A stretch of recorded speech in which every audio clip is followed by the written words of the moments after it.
ঘটনা ঘটেছে হচ্ছে বাসটা এসে দাঁড়িয়েলো আর তখনই ইনি এসে হিট করেছেন। ইনি ওভারটেক করতে গিয়ে ডাইরেক্ট এসে হিট করেছেন।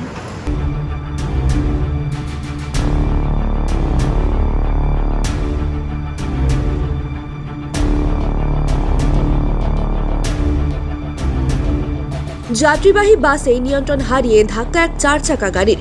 বৃহস্পতিবার সকালে বাগডোগরার গোসাইপুরের এশিয়ান হাইওয়ে 2 নম্বর জাতীয় সড়কের ঘটনাকে ঘিরে চাঞ্চল্য। পরে স্থানীয়রা আহতদের উদ্ধার করে উত্তরবঙ্গ মেডিকেল কলেজ ও হাসপাতালে পাঠায়। ঘটনায় একজনের মৃত্যু হয়েছে বলে জানা গিয়েছে। আহত আরও 5, তার মধ্যে 2 জনের অবস্থা আশঙ্কাজনক রয়েছে। জানা গিয়েছে দক্ষিণেশ্বরের বাড়ি থেকে কালিম্পংয়ের অপর এক বাড়িতে যাচ্ছিল ওই গাড়িটি। ঘটনাস্থলে বাগডোগরা থানার পুলিশ পৌঁছে দুর্ঘটনাগ্রস্ত গাড়িটিকে ক্রেনের মাধ্যমে উদ্ধার করে।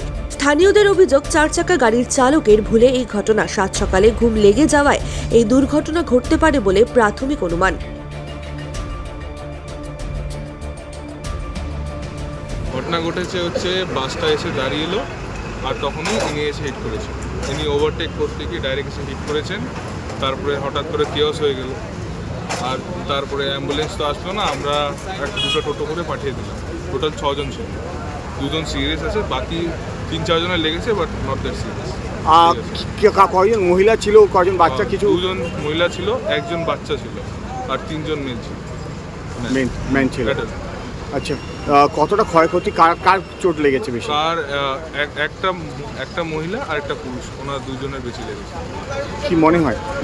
2 জনের সিরিয়াসই বলতে পারেন, মাথায় লেগেছে। তো কোথা থেকে এরা কিছু জানা গেল? এরা সম্ভবত কলকাতা থেকে আসছে। রেস্কিউ করতে টাইম লাগে। হ্যাঁ, রেস্কিউ করতে তো আপনার আধা ঘন্টার মতন লেগে গেছে। কটার দিকে ঘটনা ঘটেছে? আর এত সুন্দর আমাদের ব্যবস্থা, 15-20 মিনিট হয়ে গেল কিন্তু অ্যাম্বুলেন্সের কোনো খবর নেই। তারপরে টোটোতে করে পাঠানো। কারণ এটা কী বলবেন, সিস্টেমের মিসম্যাচ না ল্যাক অফ, কী বলবেন, এটা কিছু বলার নেই।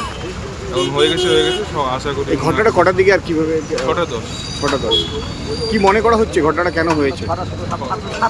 হয়তো ঘুমেছিলেন উনি, ড্রাইভার। হ্যাঁ ড্রাইভার, মোস্টলি ড্রাইভারেরই ভুল ছিল।